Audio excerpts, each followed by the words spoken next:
Hi అండి అందరికీ. ముందు వీడియోలో చైనీస్ వాళ్ళ ఓల్డ్ విలేజ్ చూసాం కదా, దాని కంటిన్యూషన్ ఈ వీడియోలో చూపిస్తున్నాను. ఆ విలేజ్ చూసొచ్చాక నెక్స్ట్ డే అన్నమాట ఈ హోటల్లోనే మార్నింగ్ బ్రేక్ఫాస్ట్ బుక్ చేసుకున్నాము. ఇక్కడ బయట వెళ్ళి వెతుక్కొని తినేదానికన్నా వీళ్ళే అరేంజ్ చేస్తే ఇదే బెటర్ కదా. ఎన్నో వెరైటీస్ ఉంటాయి, కానీ మనం తినగలిగేటివి మాత్రం చాలా తక్కువ ఉంటాయి. చైనీస్ ఫుడ్కి అలవాటు పడిన వాళ్ళైతే తినచ్చేమో, కానీ మా వాళ్ళు చూడండి వేరుశెనగ పప్పులు, ఎక్కడికి వెళ్ళినా వేయించిన వేరుశెనగ పప్పులు ఉంటే మాత్రం వాటిల్ని వదలడనమాట. ఫస్ట్ అయ్యే వేసుకున్నాడు. ఆ నీళ్ళన్న మాత్రం చపాతీ లాంటిది వేసుకున్నారు, దాంట్లో ఏదో స్టఫింగ్ ఉన్నట్టుంది. తినైతే అసలు అలాంటివి ట్రై కూడా చేయడనమాట. అసలు మెయిన్ ఒకటి చూపిస్తున్నాను చూడండి. వీళ్ళ రైసు మామూలుగానే గంజి గంజిగా ఉంటుంది అనమాట వండితే, అదే విధంగా వీళ్ళు గంజిలానే చేసున్నారు చూడండి.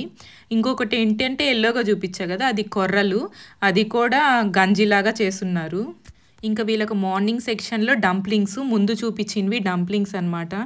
ఇదేదో గ్రేవీ లాగా ఉన్నాయి, వీటి జోలికైతే అస్సలు వెళ్ళలేదు. ఇంక ఇదేమో గింజలు మొలకెత్తిచ్చినాటి ఒక సైడ్, క్యాలీఫ్లవర్ ఒక సైడ్ పెట్టున్నారు. ఇదేమో ఫ్రైడ్ న్యూడిల్స్ అనమాట, 2 వెరైటీస్ ఉన్నాయి వీటిల్లో. ఇంకొక సైడ్ ఏమో ఫ్రైడ్ రైస్ ఉంది, ఇంకా కార్న్ ఉడకబెట్టింది ఉంది. ఇంకా దీంట్లో ఏమో ఎగ్ ఒకటి, స్వీట్ పొటాటో కూడా వీళ్ళు బాగా తింటారు. ఇంక ఇటు సైడ్ ఉండేదేమో పూరి లాంటిది అనమాట ఇక్కడ వీళ్ళకి. ఇంకొకటేమో స్వీట్ అనమాట, అది బాగానే ఉంటుంది, నువ్వులన్నీ పెట్టి కాస్త తీయగా ఉంటుంది అనమాట. ఇంక ఇటు సైడ్ అంతా ఫ్రూట్ సెక్షన్ ఉంది. ఇంతకీ వీళ్ళు ఏమేమి వేసుకుంటున్నారో చూడండి. ఫస్ట్ పిల్లలకి పెట్టించేయాలి కదా, ఫస్ట్ పిల్లలకి పెట్టిస్తున్నాడు. వీళ్ళు కార్న్ బాగానే తింటారు కాబట్టి అసలు ప్రాబ్లం లేదు. ఏవో బిస్కెట్స్ కూడా, స్నాక్స్ కూడా ఉన్నట్టున్నాయి, అవి కూడా పెట్టుకున్నారు. ఇప్పుడు పెట్టేది మాత్రం స్వీట్ అని చెప్పాను కదా, ఇది మామూలుగా బయట పెద్దగా చేసి అమ్ముతుంటారనమాట. ఇవి చిన్నగా ఉన్నాయి కదా, చాలా పెద్ద సైజులో కూడా చేసి అమ్ముతుంటారు, కానీ ఆయిల్ బాగా ఉంటుంది వీటిల్లో మాత్రం. ఏవో కాస్త తినగలిగినటివి పెట్టుకున్నాం అనమాట. ఇటు సైడ్ ఏమో పిల్లలు బాగా లాగిచ్చేస్తున్నారు, బ్రెడ్ అలాంటివి కూడా ఉన్నాయి. ఇంకేముంది, బ్రేక్ఫాస్ట్ అయ్యాక చైనీస్ అతని కోసం వెయిటింగ్ అనమాట. ఈలోపు పిల్లలకైతే మాత్రం టైంపాస్ కోసం టీవీ బాగానే ఉంది, మంచిగానే వస్తున్నాయి కాబట్టి ఇంకా హ్యాపీగా, వీళ్ళకి లాంగ్వేజ్తో పని లేదు, బొమ్మలు వస్తున్నాయా టీవీలో అంతే చాలన్నమాట వీళ్ళకి. నైట్ ఓల్డ్ విలేజ్లో చైనీస్ వాళ్ళ ట్రెడిషనల్ అంబ్రెలా తీసుకున్నాను అన్నాను కదా, ఇదే అనమాట. ఇది నార్మల్గా యూజ్ చేయరు, కానీ వీళ్ళ ట్రెడిషనల్ అవుట్ఫిట్ వేసుకున్నప్పుడు కానీ, లేకపోతే ఏదన్నా వెకేషన్స్కి అలా వెళ్ళినప్పుడు, అలాంటి టైంలో మాత్రం ఎక్కువ యూజ్ చేస్తుంటారనమాట ఇది. ఇంకా మాకు దగ్గరలో మాల్ ఉంటే అది చూపిద్దామని చెప్పి ఆయన తీసుకొచ్చారు. ఇంక ఈ మాల్లో ఇంక ఇవి చూశాక నిలవరు కదా, సో ఒక ట్రిప్ ఎక్కేదానికి మాత్రం వెళ్ళారనమాట. నేను కూడా ఎక్కానమాట. ఏదన్నా పెద్దవాళ్ళు కూడా ఎక్కచ్చు అన్న ఛాన్స్ ఉంటే మాత్రం వదులుకోను, ఖచ్చితంగా ప్రతి దాంట్లోనూ పిల్లలతో పాటు నేను కూడా ఉంటాను.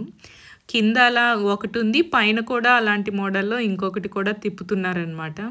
వీళ్ళు పిల్లలకి ఆడుకునే దానికి మాత్రం చాలా వెరైటీస్ ఉంటాయి, అందులోనూ వీళ్ళు ఎక్కువ స్పెండ్ కూడా చేస్తారు, పిల్లలతో టైం స్పెండ్ చేస్తారు, అలానే మనీ కూడా వీళ్ళు చాలా స్పెండ్ చేస్తారు పిల్లలకి.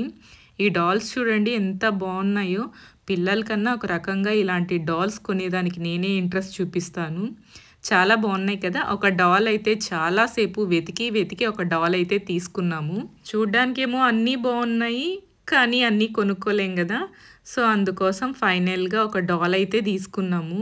మామూలుగా చైనా చీప్, ఇక్కడ అన్నీ చీప్గా దొరుకుతాయి అన్న థాట్ అయితే అస్సలు పెట్టుకోకూడదు. ఎందుకంటే మన ఇండియాతో కంపేర్ చేస్తే మాత్రం ఇండియా కన్నా కాస్ట్ అయితే ఇక్కడ ఎక్కువే ఉంటుంది. ప్లస్ అదర్ కంట్రీస్తో, వెస్ట్రన్ కంట్రీస్తో పోలిస్తే మాత్రం చాలా రీజనబుల్గా ఉంటుంది అనమాట. ఇప్పుడు తీసుకున్న డాల్ అయితే మాత్రం 1000 రూపీస్.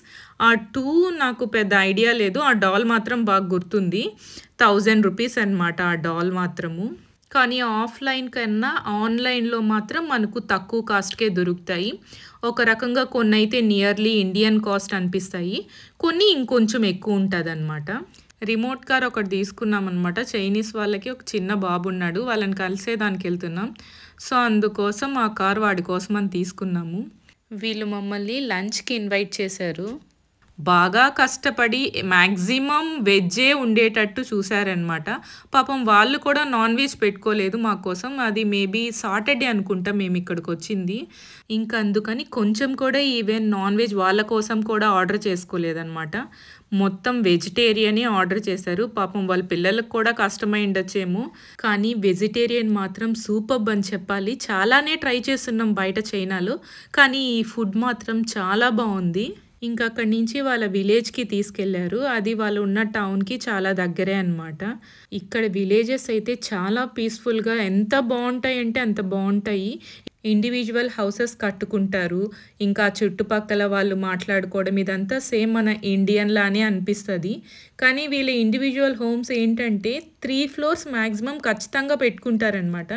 కింద గ్రౌండ్ ఫ్లోర్‌లో మాత్రం కిచెన్ అండ్ డైనింగ్ పెట్టుకుంటారు. మిగిలిన బెడ్‌రూమ్స్ ఇవన్నీ మాత్రం పైనే ఉంటాయి. హాల్ గానీ ఇదంతా ఎక్కువ పైనే పెట్టుకుంటారు. కొందరు కింద కూడా హాల్ అరేంజ్ చేసుకుంటారు. వీళ్ళేంటంటే ఇతను వీళ్ళ అక్క ఉన్నారనమాట. సో, అందుకోసం వాళ్ళ అక్కకి ఒక ఫ్లోరు, ఇతనికి ఒక ఫ్లోరు అలా డివైడ్ చేసుకున్నారంట. వీళ్ళు హాలిడేస్‌కి మీట్ అవ్వడం అనేది కామన్ గదా! సో, అందుకోసం ఖచ్చితంగా వీళ్ళకి సెపరేట్ రూమ్స్ అనేవి ఉంటాయి. ఇది ఇతని ఫ్లోర్ అనమాట ఒక రకంగా. మా అమ్మ వాళ్ళు కూడా ఇక్కడే ఉంటారు. మొత్తం హౌస్ అంతా తిరిగి చూపిస్తా అన్నాడనమాట. వీళ్ళు దగ్గరే ఉంటారు కాబట్టి వీళ్ళ అబ్బాయి ఎక్కువ ఇక్కడే వచ్చి ఆడుకుంటా ఉంటాడు కాబట్టి వీళ్ళ అబ్బాయి థింగ్స్ అన్నీ ఎక్కువ ఉంటాయి. ఇంకొకటి అక్కడ చూపిస్తా ఉన్నాడు కదా! వీళ్ళు ఎక్కువ ఏంటంటే సాంగ్స్ వస్తుంటాయి కదా! పాడడం అలవాటనమాట మైక్ పెట్టుకొని. అలాంటి సిస్టము వీళ్ళు టీవీకి కనెక్ట్ చేసుకుంటారు. అదని చూపిస్తా అన్నాడు. ఇక్కడ కేటీవీస్ అని కొన్ని ఉంటాయి. వాటిల్లో ఆ థీమ్ అనేది ఉంటదనమాట. దానికి కూడా ఒకసారి వెళ్ళాము. అది కూడా నేను మీకు వీడియో చూపిస్తాను. మ్యాక్సిమం చైనీస్ హౌసెస్ అన్నీ ఇలానే ఉంటది. ఇంటీరియర్ డిజైనింగ్ మారుతదేమో కానీ వీళ్ళు ఇండివిడ్యువల్ హౌసెస్ అంతా 2-3 ఫ్లోర్స్ పెట్టుకుంటారు. కింద కిచెన్ అండ్ డైనింగ్ పెట్టుకుంటారు. రిమైనింగ్ అంతా పైనే అనమాట. అసలు వన్ మోర్ థింగ్ ఏంటంటే అసలు ఇతను చెప్పాడు. నాకైతే అసలు ఏంటి గవర్నమెంట్ అనేది ఇక్కడ ఇలా ఉంటుందా అనిపించింది. అక్కడ అతను చూపిస్తున్నాడు కదా! అది వీళ్ళకి ఇచ్చే హౌసెస్ అనమాట. ఎందుకు ఇస్తున్నారు అంటే ఎలా ఇస్తున్నారు ఏంటో కూడా చెప్తాను. అసలు నిజంగా షాక్ అనిపించింది నాకు. ఈ హౌసెస్ అనేటివి వాళ్ళు గవర్నమెంట్ తీసుకుంటున్నారంట. అది వీళ్ళకి అడ్వాన్స్‌గా ఒక 5 years or 10 years before inform చేశారు. గవర్నమెంట్ అనేది ఈ విలేజ్‌ని హ్యాండ్ ఓవర్ చేసుకుంటా ఉంది కదా! సో, అందుకోసం ఈ ఇంట్లో ఉన్న ప్రతి హెడ్‌కి ఒక అపార్ట్మెంట్ ఇస్తుందంట. ఇంతవరకు అయితే బావుంది.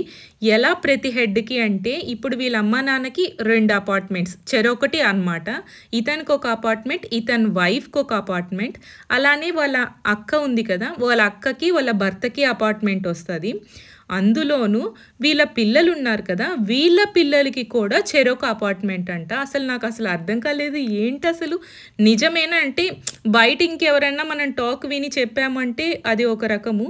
ఇతనే చెప్పాడనమాట మాకు.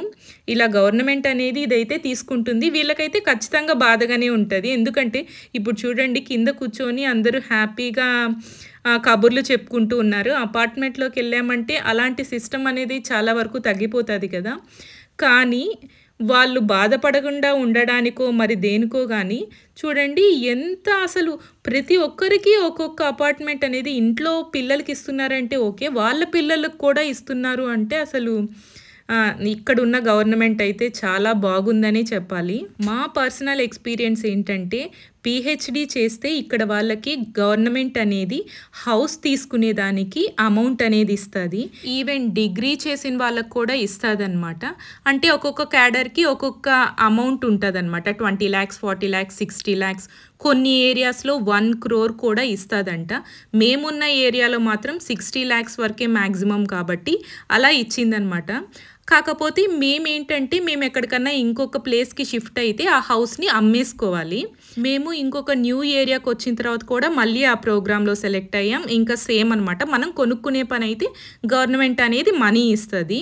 సో, ఇదైతే అబద్ధం కాదని మా పర్సనల్ ఎక్స్‌పీరియన్స్ అనమాట. ఇంకా మనం మెయిన్ ఈవు ఇంటర్నేషనల్ ట్రేడ్ మార్కెట్ ఇక్కడికొచ్చాము. ఇది చైనాలో బాగా బిజినెస్ చేసే ఏరియా అనమాట. చాలా ఫారిన్ కంట్రీస్ వాళ్ళు ఇక్కడొచ్చి బిజినెస్ చేస్తుంటారు. చూడండి ఇంకా స్టార్టింగ్‌లోనే కనిపిస్తున్నారు. ఇలా ఎంతమందో ఇక్కడ. ఇక్కడి నుంచి వరల్డ్ వైడ్ ట్రేడింగ్ అనేది జరుగుతది. చాలా పెద్ద ఏరియా. మేమైతే 1 ఆర్ 2 బ్లాక్స్ కూడా చూడలేదు. ఎందుకంటే అంత పెద్ద ప్లేస్ అన్నమాట. ఇంకా తిరుగుతూనే ఉండాలి. అందుకని మేమైతే కొన్ని పర్టిక్యులర్‌గా సెలెక్ట్ చేసుకొని ఈ వింగ్ ఎక్కువ పిల్లలకి సంబంధించి ఉంది. సో, అందుకోసం మేము ఇక్కడికొచ్చామన్నమాట. ఇక్కడ ఒక వస్తువు ఉంది, ఒక వస్తువు లేదు అనేది లేదు. ప్రతి వస్తువు మనకిక్కడ దొరుకుతది. కాకపోతే ఇక్కడ ట్విస్ట్ ఏంటంటే ఎంతో బాగున్నాయి కదా! ఇవి చాలా తక్కువ కాస్ట్ ఉంటాయి. అది బల్క్‌గా తీసుకుంటేను. సింగిల్ పీస్ అనేది ఈవెన్ ఆన్‌లైన్‌లో దొరికే కాస్ట్‌కి కూడా ఇక్కడ దొరకట్లేదు. అంటే ఇక్కడ ఇంకా ఎక్కువ అన్నమాట. అదే బల్క్‌గా తీసుకుంటే చాలా తక్కువ పడుతుంది. నేనైతే దేవునికి సంబంధించి దీపాలు పెట్టేటివి ఈ వింగ్ ఇక్కడ చాలా బాగున్నాయి. అసలు ఎంత బాగున్నాయో అడిగితే 150 రూపీస్ అలా చెప్పింది. నేను ఒకటి సెలెక్ట్ చేసుకునింది. దాని కాస్ట్ అయితే మోర్ దెన్ 1000 ఉంటది. సరే ఇంకా ఫైనల్‌గా తీసేసుకుందాం. ఒక 2, 3 అలా తీసుకుందాము అనుకున్నట్టు మనీ పే చేస్తుంటే అప్పుడు చెప్పింది ఎంత ఆర్డర్ తీసుకుంటారు మీరు అని. ఇంకంతే సింగిల్ పీసెస్ అనేటివి ఇక్కడ ఇవ్వరంట. ఏవో కొన్నైతే బయట పెట్టున్నారు. అవి ఎలాగూ సేమ్ అక్కడ వాళ్ళు ఇచ్చే కాస్ట్‌కి మనం ఆన్‌లైన్‌లో తీసేసుకోవచ్చు. అంటే ఇక్కడ సింగిల్ పీస్ అనేది బై చేసేదానికి లేదు. ఇక్కడికొచ్చాము అంటే మనం బల్క్‌లో ఆర్డర్ ఇస్తే వాళ్ళు మనకది డిస్పాచ్ చేస్తారనమాట. మన ఇండియన్స్ ఎక్కువ మందే కనిపించారు. అలానే ఆఫ్రికన్స్ ఎక్కువ కనిపించినట్టు అనిపించింది నాకైతే. అసలు ఒక షాప్ ఉంది, ఒక షాప్ లేదు అనేది లేదనమాట. ఐటమ్స్ అయితే చాలా బాగున్నాయి. క్వాలిటీ కూడా చాలా బాగుంది. కాకపోతే సింగిల్ పీస్ అనేది వీళ్ళు సెల్ చేయరు. జస్ట్ మేము ఇంకా విండో షాపింగ్ లాగా వచ్చినట్టే ఉన్నింది. కానీ ఇంకొకటి ఏంటంటే ఇక్కడ 5కి క్లోజ్ అయిపోతుంది కదా! నైట్ షాపింగ్ అని ఒక ఏరియాలో స్ట్రీట్ షాపింగ్ లాగా పెడుతున్నారు. అక్కడ మొత్తం నైట్ షాపింగ్ ఉంటుందన్నమాట. ఫుడ్ అండ్ షాప్స్ ఉంటాయి. అక్కడికైతే ఊరికే అలా వెళ్ళేసి వచ్చాము నైట్ అయితే.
నైట్ మార్కెట్ అని చెప్పాను కదా, అది ఇక్కడే ఉంటుందన్నమాట.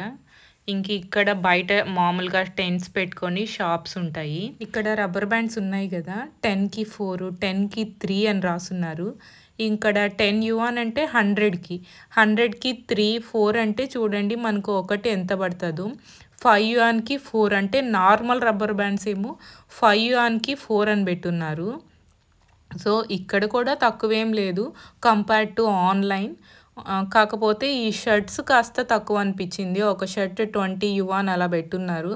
రిమైనింగ్ ఏమీ నాకు అంత చీప్ అని అయితే ఇక్కడ అనిపించలేదు. ఇక్కడ ఏంటో హ్యాండ్ బ్యాగ్స్ తెగ పెట్టున్నారు కదా, ఒక 2-3 అన్నా తీసేసుకుందాం అన్నట్టు వచ్చాను. చూస్తే 1000 రూపీస్, 2000 అలా ఉన్నాయి. కాస్ట్ అయితే కంపేర్డ్ టు ఆన్లైన్ అయితే ఇక్కడేం బెస్ట్ అని అయితే నాకు అనిపించలేదు. క్వాలిటీ కూడా అంత మంచిగా అయితే ఏం లేదనమాట. కాకపోతే ప్రోడక్ట్ చూసి ఆన్లైన్లో మనం ప్రోడక్ట్ చూసి కొనలేం కదా, రివ్యూస్ అవి చూసుకొని కొనాల్సిందే. కాకపోతే ఇక్కడ మనం డైరెక్ట్గా చూసి కొనుక్కోవచ్చు. కొన్ని ఉన్నాయి, అన్నీ చీప్ అని చెప్పలేము, అలానే అన్నీ కాస్ట్లీ అని కూడా చెప్పలేము. ఈ బట్టలు మాత్రం ఇక్కడ చీప్ అనిపించింది. 20, 10 అలా ఉన్నాయన్నమాట. ఈ షర్ట్స్, ఈ టీ షర్ట్స్ ఇవన్నీ ఒక 20 yuan అంటే 200, 220 అలా పడుతుంది. ఇక్కడైతే మాత్రం తెగ కొనేస్తున్నారంతా.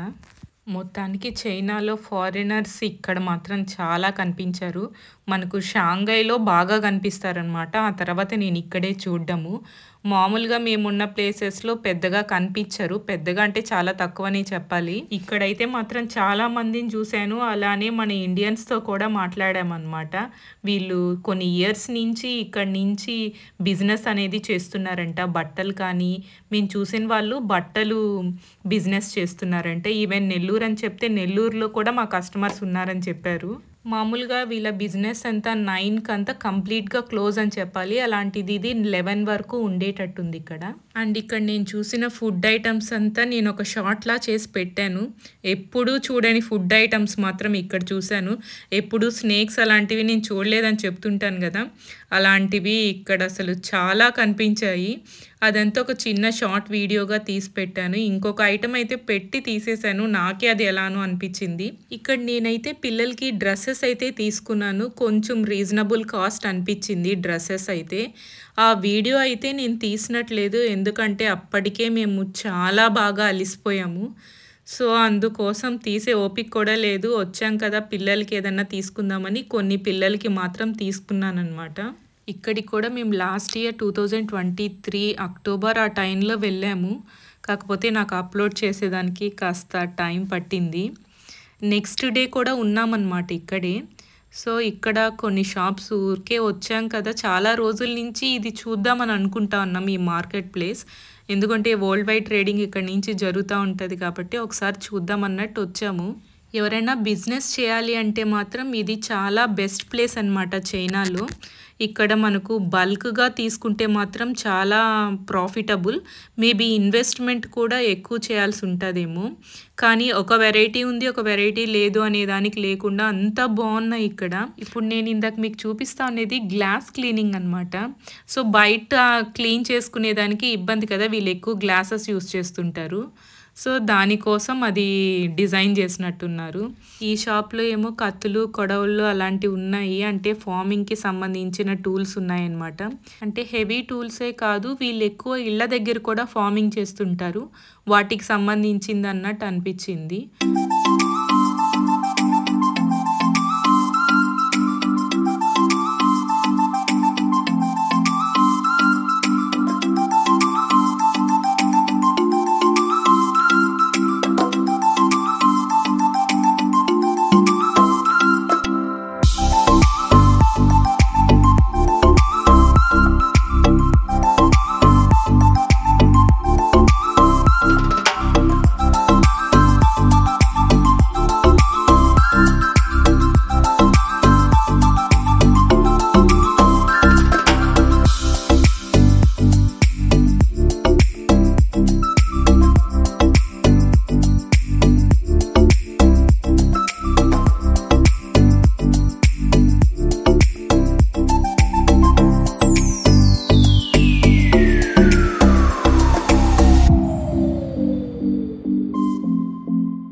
ఎంతమంది కనిపించారో అలానే ఇండియన్ రెస్టారెంట్స్ కూడా ఒక స్ట్రీటే మొత్తం ఇండియన్ రెస్టారెంట్స్ ఉన్నాయన్నమాట.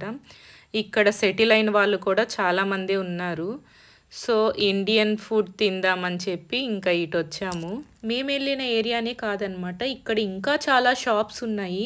ప్రతిదీ ఇక్కడ ఉన్న ఏరియాలో బిజినెస్ పర్పసే అనమాట, ఏ షాప్ అయినా కానీ. చాలా రెస్టారెంట్స్ అయితే ఉన్నాయి. సరే ఏ రెస్టారెంట్లో దూరదామా అని ఈ చివరి నుంచి ఆ చివరి వరకు అయితే మాత్రం వెళ్ళామన్నమాట. ఫైనల్గా ఒక రెస్టారెంట్ సెలెక్ట్ చేసుకొని అయితే వెళ్ళాము. ఈ ఏరియాకు వచ్చిన ఇండియన్స్ అయితే మాత్రం చైనీస్ ఫుడ్ తినాల్సిన అవసరమే లేదు. ఒక స్ట్రీట్ అంతా మొత్తం మన ఇండియన్ రెస్టారెంట్సే ఉన్నాయి, కాకపోతే లిటిల్ బిట్ ఎక్స్పెన్సివ్. ఊరికే మీకు జస్ట్ కాస్ట్ చూపిస్తున్నాను అనమాట, ఎలా ఉంది ఇక్కడ కాస్ట్ అనేది. మీరైతే పక్కన ఒక 0 యాడ్ చేసుకోండి దేనికైనా కానీ. అక్కడ కనిపించినంత బిగ్ పీసెస్ అయితే మాత్రం మనకు రావు. పానీపూరి, మిరపకాయ బజ్జీ ఇవి కూడా ఉన్నాయి. వాటి కాస్ట్ ఏమో 500, 600 అలా ఉంది 1 ప్లేట్.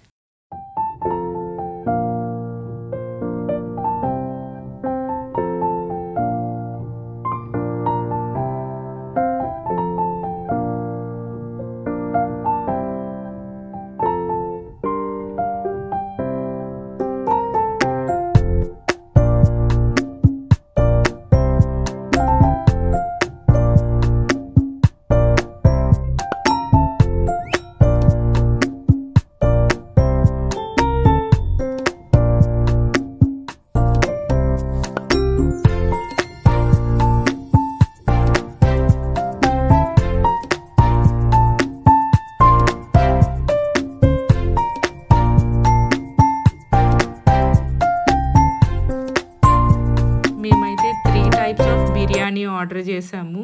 అలానే ఒక ఫిష్ ఐటము, డెజర్ట్ పెట్టామన్నమాట పిల్లలకి. ఫిష్ అయితే చాలా బాగుంది అనమాట, పిల్లలైతే బాగా ఇష్టంగా తిన్నారు. ఇంట్లో అయితే తినలేరు ఫిష్ ఫ్రై చేసిన, ఇక్కడ మాత్రం చాలా బాగుంది. అన్ని ఐటమ్స్ చాలా బాగున్నాయి అన్నమాట. మీకు ఈ వీడియో నచ్చితే లైక్ చేయండి, షేర్ చేయండి. అలానే మరిన్ని చైనీస్ వీడియోస్ కోసం మన ఛానల్ని తప్పకుండా సబ్స్క్రైబ్ చేసుకోండి.